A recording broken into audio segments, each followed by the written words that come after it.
되시기를 바라겠습니다. 오늘 기도 수첩 우리 보겠습니다. 하나님이 세우신 계획.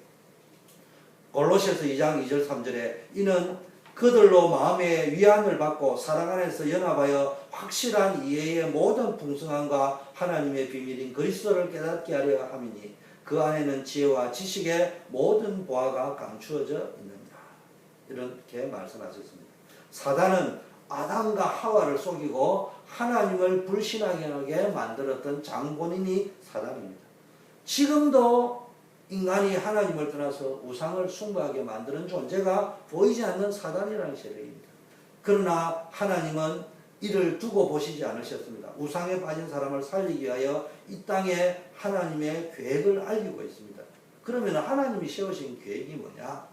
먼저요, 우리가 질문해야 될 게, 하나님은 성경에 보니까 구원의 역사를 일으킬 때마다 우상에 빠진 사람을 살리기 위한 계획이 성취될 때마다 기적을 일으키셨는데, 하나님 왜 기적을 일으키셨냐? 노예가 아무리 바르게 살려고 노력해도 노예 신분이듯이 사단의 배경 아래 있으면은 아무리 노력해도 사단의 배경에서 빠져나올 수 없단 말이에요.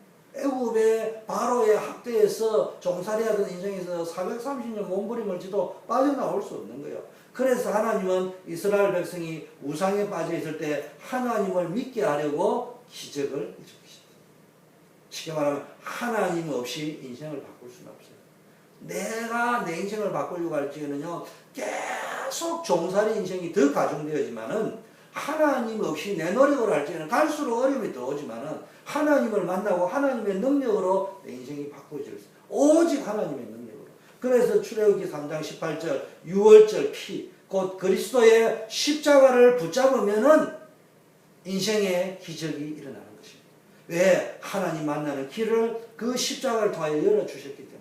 그래서 누구든지 이 십자가에 달려 돌아가신 예수 그리스도를 이름을 부르기만 하면은 하나님을 만날 수 있고, 하나님을 만나기만 하면은 내 인생에 기적이 일어나고, 하나님을 만나기만 하면은 흑암의 권세가 무너지는 기적이 일어난단 말이에요. 모든 영적인 문제가 나오고 상관이 없는 축복이 되어질 수 있단 말이에요. 두 번째, 성경의 렘넌트 7명을 왜 준비했냐? 하나님은요, 복음 가진 사람을 준비해가지고 이런 기적을 일으키셨는데, 하나님은 죽어가는 자를 구원하기 위하여 언약 붙잡은 성경의 렘넌트 7명을 통하여 성도가 받을 축복을 전하셨습니다. 다른 말로 하면 하나님이 복음 가진 전도자를 세워가지고 생명의 복음의 축복을 우리에게 전하셨단 말입니다. 그래서 복음 가진 사람이 사라지고 많은 사람이 우상에 빠져 하나님을 멀리했기 때문에 하나님이 세우신 대책이 복음 가진 자, 남은 자, 렘넌트를 일으켜요. 그래서 엘리야와 같은 우상시대에 엘리야와 같은, 엘리사와 같은, 이사야 같은 사람을 생겼습니다. 종살이하던 그 인생에 모세와 같은 사람을 세웠단 말입니다. 그래서 전쟁이 일어나고 이럴 때 보니까 사무엘과 다윗과 같은 사람을 세웠습니다. 식민지에 빠져있고 속국에 되어 있을 때 바울과 디모데 같은 사람을 세웠다 이 말입니다. 그래서 뭡니까? 사람이 없기 때문에 하나님이 그런 사람을 예배하여 세웠는데, 하나님은 시대마다 필요한 사람을 준비시키고 준비되고 남은 자를 통하여 하나님의 말씀 곧 생명의 복음을 전가한단 말이에요. 그래서 이사야 6장 13절에 렘넌트 곧 언약 잡은 전도자를 준비시켰기 때문에 그 전도자를 통하여 전달했던 메시지가 기록되어져 있는 것이 뭐예요? 하나님의 말씀 성경이란 말이에요. 지금도 하나님이 전도자를 통하여 성경 66권을 통해 가지고 그 전도자를 통하여 뭡니까? 하나님의 생명의 말씀을 생수의 방과 같이 우리에게 전달하고 있단 말이에요. 그렇다면 우리는 어떻게 적용했느냐? 복음 따랐어요. 그 전도자들이 남겨준 하나님의 말씀 66권을 따랐어. 지금도 그 전도자들이 전달해주는 강단 메시지를 따라 살아갈 때 내 인생에 기적이 일어난다 이 말이에요. 그래서 복음 따라 말씀 따라갈 때 내 인생이 기적과 같은 인생이 되고 날마다 새로운 인생이 될 줄 믿습니다. 초대교회 성도는 왜 전도에 힘쓰냐? 초대교회는 연약하고 부족했지만 뭘 가지냐? 처음부터 복음 가진 가정에서 태어난 사람도 있었지만 태어날 때부터 우상 숭배하는 가정에서 자란 사람도 있습니다. 그런데 초대교회는 하나님을 떠난 자들에게 안타까운 마음을 가지고 있었다.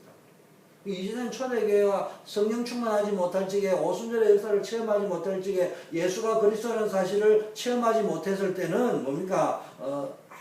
예수님이 하시는 말씀에도요 귀천으로 들었는데 어느 날 이제는요, 하나님의 말씀, 부활하신 예수님을 체험하고 나서요, 하나님의 나라를 체험하고 나서요, 은혜 붙잡고 기도하다가 오순절의 역사를 체험하고 나서는요, 하나님이 떠난 자에 대한 그 안타까운 전도자의 마음을 가지고 있어요. 그래서 하나님의 계획을 따라 살려는 자가 모였단 말이에요.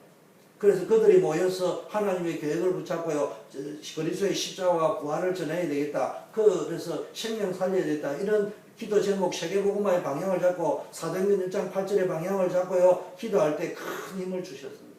하나님의 분명한 역사를 아는 자들이 기도하게 되어집니다. 하나님의 역사를 아는 자, 하나님의 분명한 하나님의 역사를 아는 자는요, 기도할 수밖에 없고 기도하게 되어지고 기도 응답의 축복을 누리게 되어지는 것입니다. 그래서 사도행전 1장 8절에 저와 여러분들도 전도와 선교의 언약을 붙잡고 지역과 민족과 세계복음화를 위하여 기도할 때 인생의 기적이 일어날 줄 믿습니다. 그래서 하나님을 믿는 자에게는요, 새 응답이 따라옵니다. 날마다 새로운 삶을 살게 됩니다. 초대교회 성도가 받았던 축복, 하나님이 일으키셨던 기적, 성경의 렘넌트 7명과처럼 전도자들처럼 하나님의 역사를 믿고 기도를 시작하기를 바라겠습니다.